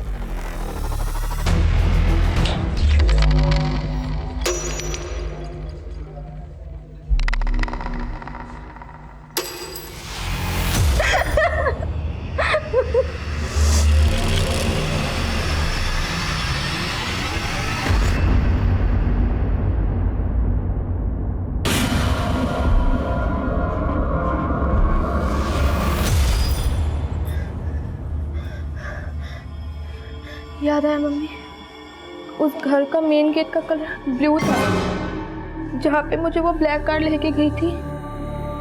Blue colour? पर बेटा पुलिस ने कंफर्म किया है अजीत सिंह के बंगलों का मेन गेट ब्लू कलर का नहीं है।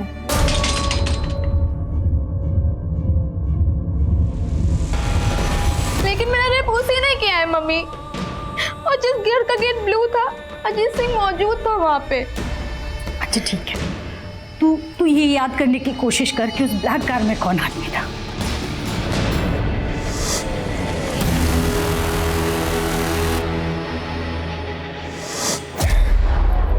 याद आया कौन था ब्लैक कार में? आराध्या, अब तुम कभी प्रूव नहीं कर पाओगी कि अजीत जी ने तुम्हारा रेप किया। मतलब अब आप वो कर रहे हैं जो वो आपसे करवा रहे हैं। अब तुम मुझे समझाओगी मुझे क्या करना चाहिए और क्या नहीं करना चाहिए? सर नाराज मत होइए, बच्ची है, नादानी में बोल गई। नादान? बहुत पहुंची हुई चीज है ये। टेबल टेनिस कंपटीशन में नॉमिनेशन के लिए आराध्या की सिफारिश लेकर तुम गई थी अजीत जी के पास, क्योंकि वो तुम्हारे फ्रेंड की जान पहचान के हैं। सुहासिनी जी, मैं ऐसी कोई सिफारिश नहीं करूंगा। आपकी बेटी को क्लब में फ्री ट्रेनिंग दिलाने के लिए मैंने सिफारिश कर दी थी, लेकिन वो कंपटीशन में सिलेक्ट होगी या नहीं ये सिर्फ उसका गेम डिसाइड कर सकता है, मैं नहीं। बात नहीं बनी तो बदनाम करने की कोशिश की। तो क्या कह रहे हैं आप सर? उस रात आप अपनी बेटी को पार्टी में नहीं भेजना चाहते थे ना? जी सर, लेकिन तुम्हारी बीवी ने भेजा जबरदस्ती, क्योंकि नहीं भेजती तो ये खेल कैसे रचती? खेल तो मेरी बेटी की जिंदगी के साथ हुआ है सर। आपको पता है उस दिन वो काली कार में कौन आया था, कौन इसको लेकर के गया था? करण सिंह, अजीत सिंह का बेटा। लिफ्ट चाहिए क्या तुम्हें? तो अपनी दलील को पुख्ता करने के लिए अजीत जी के बेटे को फ्रेम कर रही हो तुम। कोई नहीं सुनेगा तुम्हारी कहानी। मतलब मेरा रेप आपको अब कहानी लग रही है? बहुत कहानी है तुम्हारे पास। मेडिकली प्रूव हो चुका है कि तुम्हारे साथ कोई जबरदस्ती नहीं हुई, और सेक्सुअली एक्टिव तो तुम पहले से थी ना। क्या कह रहे हैं सर आप? कुछ भी बोले जा रहे हैं? पूछो अपनी बेटी से, अपने एक्स बॉयफ्रेंड अभिनव के साथ इसके फिजिकल रिलेशन थे या नहीं? सच क्यों नहीं बोल रही? हाँ बन गए थे अभिनव के साथ मेरे रिलेशन, लेकिन 19 मार्च की सुबह मेरा रेप हुआ था और अजीत सिंह ने ही वो उस दिन इंदौर में थे ही नहीं। मैं वहां नहीं था जहां उस लड़की का रेप हुआ, बल्कि मैं यहाँ से 300 किलोमीटर दूर भोपाल के नुसरतगंज में था। एक शादी अटेंड कर रहा था, मेरी भतीजी की शादी की फोटोग्राफ है इसमें, मैं ठीक से नजर आ रहा हूँ, देखो।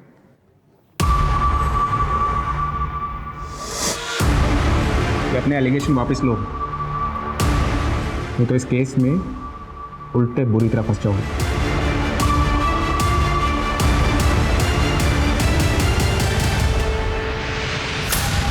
कहाँ गायब था कल से? वो अपन तेरी ये आवारागर्दी बंद कर दे। अगर तेरे खिलाफ कुछ भी साबित हुआ ना, तो सबसे पहले मैं तुझे अंदर करवाऊंगा।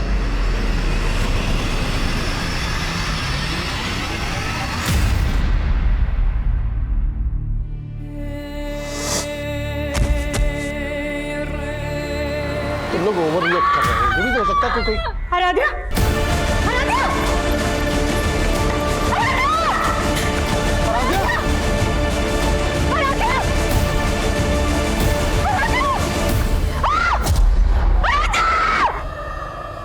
आराध्या की मौत हो गई थी और जल्द ही मीडिया इस मामले को आत्महत्या का रंग भी देने लगी। मेरी बेटी इतनी कमजोर नहीं थी, वो आत्महत्या नहीं कर सकती है। उसको तो हाइट का फोबिया था, ऊंचाई से नीचे देखते ही उसको चक्कर आने लगते थे, तो फिर वो खुद कूद कर अपनी जान कैसे दे सकती है? उसको जरूर किसी ने धक्का दिया था, उसकी हत्या हुई है। मैं इस केस में सेंट्रल इन्वेस्टिगेशन एजेंसी की जांच की मांग करती हूँ। आराध्या की मां द्वारा की गई मांग को मीडिया ने इतना बढ़ावा दिया कि आखिरकार ये मांग स्वीकार कर ली गई और ये केस इन्वेस्टिगेशन डिपार्टमेंट को सौंप दिया गया। आप लोगों का कहना है कि आराध्या को ऊंचाई से डर लगता था, इसके बावजूद वो टेरेस पर अकेले गई। क्यों गई होगी वो टेरेस पर? सर ऐसे ही गई थी, लेकिन कभी भी वो मुंडेर के पास नहीं जाती थी। आप लोग कहाँ थे उस वक्त? हम सब लोग यहाँ नीचे थे और तभी अचानक से आराध्या की चीखने की आवाज सुनी और जाकर के देखा तो सर अगर आराध्या खुद कूदी होती तो फिर वो चीखती क्यों? उसको जरूर किसी ने धक्का दिया था। पक्का उस अजीत सिंह और उसके बेटे का ही हाथ है इसमें। आप लोगों के कहने का मतलब है कि एसएसपी अजीत सिंह और उनके बेटे करण ने किसी को आपके टेरेस पर भेजा, उसने आराध्या को धक्का दिया। लेकिन आप लोगों के घर पर होते हुए आपके टेरेस पर कौन आ सकता है?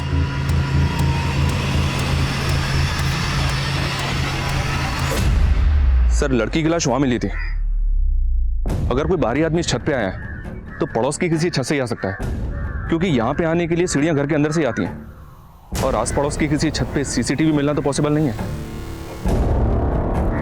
सुमित साहब, आसपास पता करो, वारदात के दिन कोई सस्पिशियस शख्स देखा गया था क्या?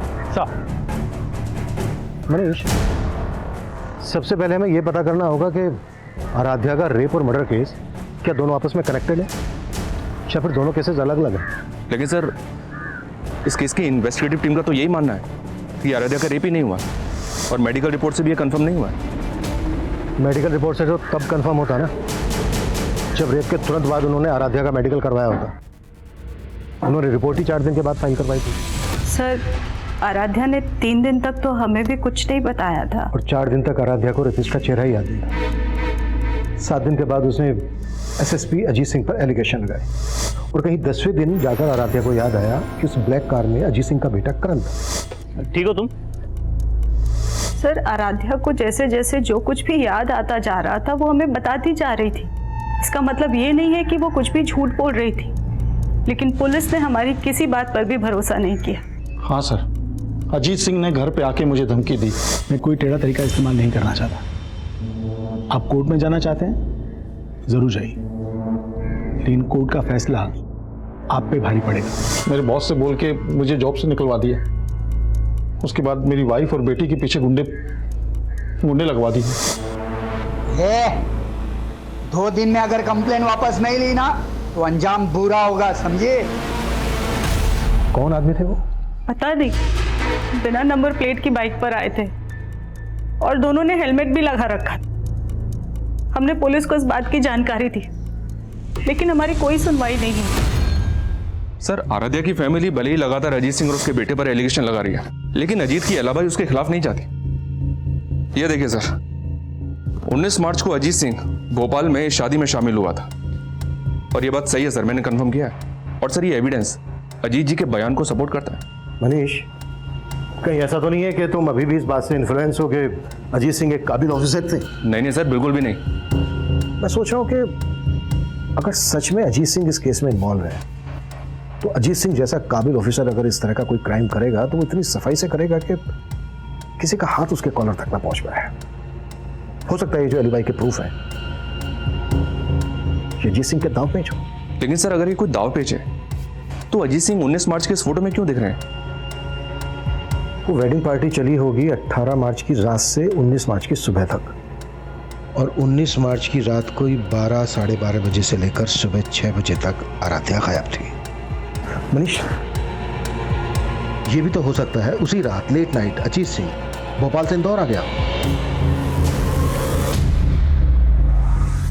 लेकिन 19 तारीख की रात तक अजीत जी का फोन भोपाल में एक्टिव था, तो क्या ये भी कोई दावपेच का हिस्सा हो सकता है सर? ये दावपेच किसका है ये पता लगाने के लिए हमें सबसे पहले उस घर का पता लगाना होगा जिसके लिए आराध्या ने कहा था कि उसमें उसका रेप हुआ। आराध्या ने स्टेटमेंट दी थी कि उस घर का गेट नीले रंग का था, लेकिन पुलिस ने उस घर को ढूंढने की कोशिश ही नहीं की। लेकिन हमें ढूंढना है। Sure sir. उस ब्लैक कार की क्या अपडेट है? As per the Aradhya's statement Ajit Singh के बेटे करण ने ब्लैक कार में ही उसको लिफ्ट दी। ठीक हो तुम? लेकिन आराध्या ने जहां से लिफ्ट ली थी उस जगह पे कोई सीसीटीवी नहीं है, और रिकॉर्ड से भी ऐसा कुछ पता नहीं चला है कि करण के पास कोई ब्लैक कलर की कार हो। ठीक है, शुरुआत अजीत सिंह के बेटे करण से ही करते हैं। बुलाओ करण को पूछताछ के लिए। सर मैं उस रात पार्टी वेन्यू के बाहर आराध्या से मिला ही नहीं सर, और ना ही मेरे पास कोई ब्लैक कलर की कार है। सर मैं खुद शॉक्ड हूं, पहले तो उसने मेरे पापा पे एलिगेशन लगाए और अब मुझे घसीट रही थी। अब तुम ये कहोगे कि उसने तुम्हारे पापा पर एलिगेशन इसलिए लगाए थे क्योंकि तुम्हारे पापा ने टेबल टेनिस कंपटीशन के लिए उसकी सिफारिश नहीं की थी। ऐसा पापा को लगता है, हो सकता है वजह कुछ और हो। क्या वजह हो? ऐसा कहना नहीं चाहिए लड़की के बारे में, पर वो मुझसे अट्रैक्टेड थी सर, वो फिजिकल होना चाहती थी मेरे साथ।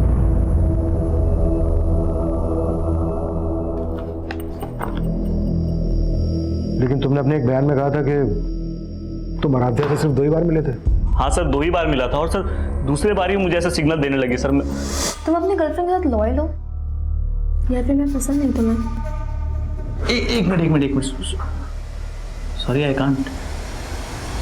मैंने उसे साफ मना कर दिया। हो सकता है उसकी ईगो हर्ट हुई हो सर।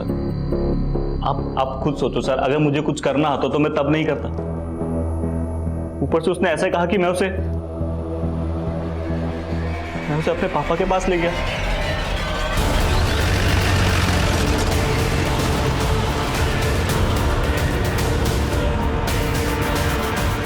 अजीत सिंह और उसका बेटा करण सिंह भले ही इस केस के प्राइम सस्पेक्ट थे, लेकिन इस केस में अभी बहुत कुछ था जो सामने नहीं आया था। जैसे कि आराध्या की मौत के पीछे का राज क्या था, वो नीले गेट वाला घर अगर था तो कहां था, वो काली गाड़ी अगर करण की नहीं थी तो किसकी थी, और उस रात पार्टी में मौजूद लोगों से भी इन्वेस्टिगेटिंग डिपार्टमेंट अपने तरीके से पूछताछ कर रही थी। और उस टैक्सी वाले को भी फिर से तलब किया गया जिसने आराध्या को रेप के बाद उसे उसके घर छोड़ा था। हाँ साहब मैं मानता हूँ, उस सुबह मैं MG रोड क्रॉसिंग पे था, लेकिन मैं अपनी टैक्सी में सो रहा था और मैंने उस लड़की को तब देखा जब वो मेरी टैक्सी हायर करने आई। उस वक्त हालत कैसी थी उसकी? हालत तो ठीक नहीं थी साहब, वो बहुत ज़्यादा डरी हुई लग रही थी।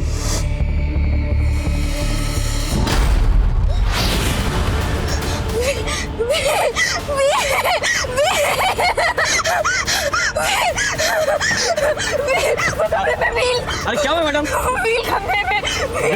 साहब मुझे कुछ समझ ही नहीं आया, वो कौन से व्हील और कौन से कमरे की बात कर रही थी। ये टैक्सी वाला बोल रहा है कि आराध्या किसी व्हील और कमरे की बात कर रही थी। कहीं ये कमरा वही तो नहीं जिसमें आराध्या का रेप हुआ था?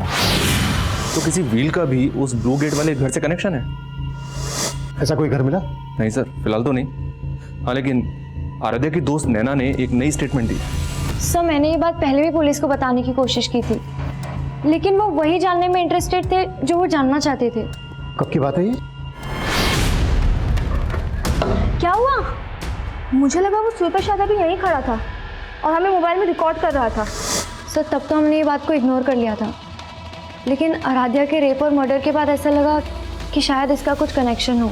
नाम क्या उसके घर का? सर शंकर, वो यही काम करता है।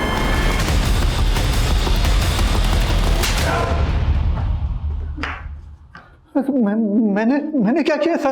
शंकर ने स्टेटमेंट दिया तेरे खिलाफ। स्टेटमेंट? कैसा स्टेटमेंट? कि सफाई के बहाने शंकर को तूने गर्ल्स लॉकर रूम के पास भेजा। पैसे दिए थे तूने शंकर को आराध्या का वीडियो निकालने के लिए। नहीं, शंकर झूठ बोले। शंकर झूठ बोले। कैसा वीडियो?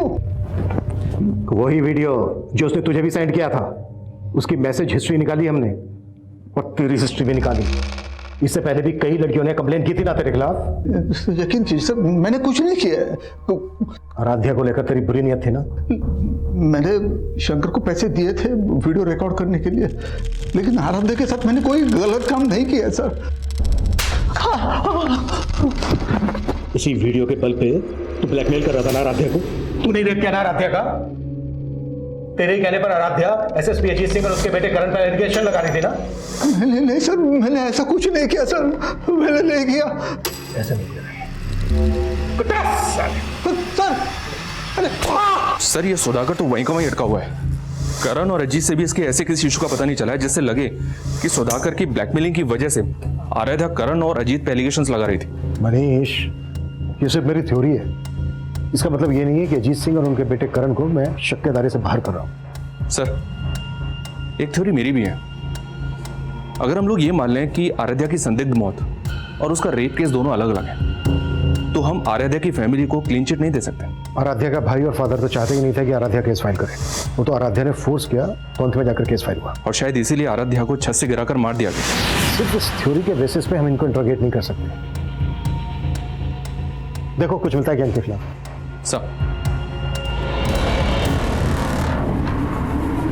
अब आराध्य के पिता और भाई शक के दायरे में थे और तभी एक नई जानकारी सामने आई। आराध्या का जिस दिन मर्डर हुआ था सर, उसके कुछ दिन पहले से ये आदमी आराध्या के घर के पास मंडरा रहा था। कौन है? आराध्या की फैमिली ने तो इसको आइडेंटिफाई नहीं किया है, पर अपनी एक टीम इसकी पहचान पता करने में लगी हुई है। सर मुझे आपको एक बात बतानी थी। मेरे पास कुछ दिन पहले एक फ़ोन आया था। हेलो सर, वो फ़ोन एक लड़की का था। इस केस के बारे में कुछ जानती थी, मुझसे मिलना चाहती थी, पर केस तब तक आपको ट्रांसफ़र हो गया।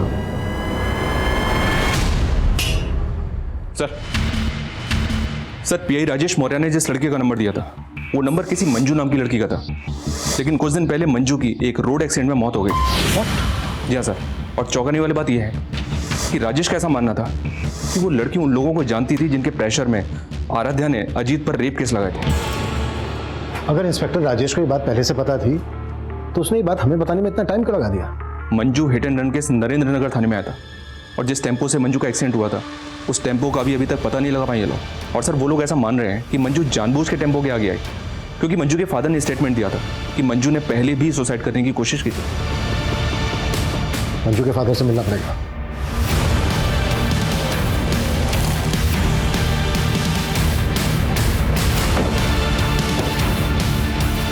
हाँ साहब, ये सच है कि मेरी बेटी ने आत्महत्या करने की कोशिश की थी। लेकिन आपकी बेटी मंजू ने पहले आत्महत्या करने की कोशिश की ही क्यों थी? वो आदमी पापा, साहब मेरी बेटी ने बताया कि वो लोग उसे ब्लैकमेल करके उसके साथ ज़बरदस्ती करते थे साहब। मुझे अपनी बेटी पे शक था पहले कि शायद उसका चक्कर उस गाड़ी वाले के साथ चल रहा है। कौन गाड़ी वाला? क्या वो गाड़ी ब्लैक कलर की थी? जी साहब।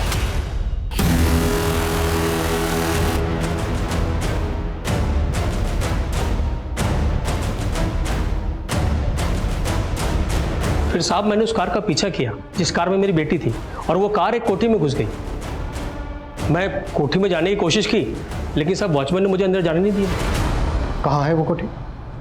सब आराम नगर में है साहब। जिस कोठी की बात तुम कर रहे हो, ब्लैक कलर की कार जिस कोठी में घुसी थी, उस कोठी का गेट नीले रंग का है।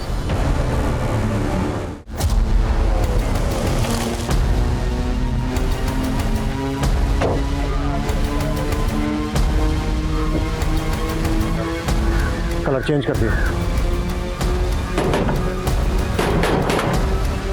कौन हो भाई?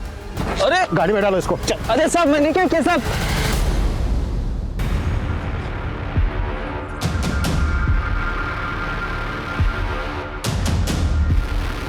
यही है।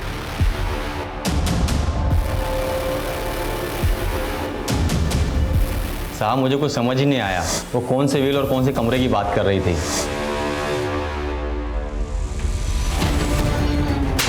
किसका घर है ये? क्या होता है यहाँ पे? साहब का घर है। कौन से साहब का घर है ये? अब सफाई देने के लिए कुछ नहीं बचा। बेनामी संपत्ति का वो घर जब्त हो चुका है और तुम्हारा वफादार खबरी मुकेश उठा लिया उसको हमने। मुकेश सब कुछ कबूल कर चुका है। क्या कबूल कर चुका है वो? यही कि मेरे कहने पर उसने उस लड़की को छत पे से फेंक कर मारा। हाँ, मैंने करवाया उस लड़की का मर्डर, क्योंकि उस लड़की ने मेरा जीना हराम कर दिया था। मेरा 30 साल का बेदाग करियर खाक में मिला दिया था। लेकिन इससे ये कहाँ साबित होता है कि मैंने उस लड़की का रेप किया? अजीत सिंह एक बहुत ही पावरफुल और पहुंच वाला ऑफिसर था, इसलिए आईडी के लिए यह बेहद जरूरी था कि वो उसके खिलाफ पुख्ता सबूत जुटाए। आईडी की टीम ने क्राइम सीन की फोरेंसिक जांच करवाई और वहां उन्हें आराध्या, अजीत और कुसुम तीनों के ही डीएनए के ट्रेसेस मिले और उस प्रॉपर्टी की डिटेल से यह भी पता चल गया कि वो बंगलो अजीत सिंह की ही एक बेनामी संपत्ति थी। तुम मुंह खोलेगा या फिर मैं मेरे तरीके से मुंह खुलवाऊं तेरे से? गर्मी मत दिखाओ जिंदल, गर्मी अच्छे अच्छे को खा जाती है, मुझे भी खा गई। औदा मिलते ही अंदर की सारी बुरी आदतें उबाल मारने लगती हैं। मुझे लड़की की आदत थी और मेरे बेटे को ड्रग्स की। मैंने कई बार कोशिश की कि उसकी ये आदत मैं छुड़वाऊं, लेकिन बाद में हम दोनों ने संधि कर ली। मैं उसकी आदतें पूरी करता था और वो मेरी जरूरत है। सर मंजू, मैंने उससे दोस्ती करी, उसे लगा मैं उससे प्यार करता हूँ, लेकिन मैं उसे अपने पापा के पास ले गया था। मंजू कमजोर थी, उसे मजबूर करना बहुत मुश्किल नहीं था, लेकिन आराध्या नखरीली क्रीम थी। करण को उसके लिए बहुत पापड़ बेलने पड़े। सर वो पार्टी में आराध्या के बियर में मैंने ही नशे की गोली मिलाई थी सर। पार्टी के बाद जब आराध्या घर को निकली तो मैं उसके पीछे गया। मैंने देखा सर वो ऑलमोस्ट बेहोश से पड़ी थी रास्ते में। मैं उसे लिफ्ट दी और पापा के पास ले गए। तुझे लगा कि आराध्या तुझे कभी पहचान नहीं पाएगी, लेकिन आराध्या ने तुझे पहचान लिया, वर्दी उतरा दी तेरी, और ये बात तेरे से बर्दाश्त नहीं हुई। हाँ, नहीं हुई मुझसे बर्दाश्त, और ये बात भी मुझसे बर्दाश्त नहीं हुई कि मेरा ही डिपार्टमेंट मेरे पीछे हाथ धो करके पड़ा था। और वो खबरी मुकेश मेरा पुराना वफादार, और उसने मेरे कहने पर आराध्या को खत्म कर दिया। मंजू को भी तूने मरवाया ना? मंजू सर पे चढ़ने लगी थी। आराध्या की हिम्मत देखकर उसे भी हिम्मत आने लगी थी। उसने इंस्पेक्टर राजेश को फोन कर दिया। हेलो, ये बात मुझे पता चल गई और मौका देखते ही मैंने उसे भी। पुलिस रक्षक होती है, भक्षक नहीं, और एक बाप अपनी औलाद को सही रास्ते पर लाता है, गलत रास्ते पर नहीं। तूने अपने बेटे को अपने निजी स्वार्थ के लिए गलत रास्ते पर लाया।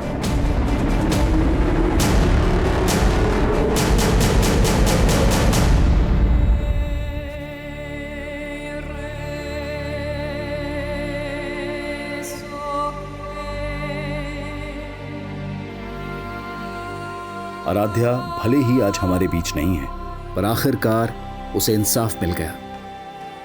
कहते हैं कि पावर अक्सर इंसान को करप्ट बना देती है, और जब अजीत सिंह जैसे पावरफुल पुलिस अधिकारी इस तरह के अपराधों में लिप्त पाए जाते हैं तो समाज में अराजकता का माहौल पैदा हो जाता है।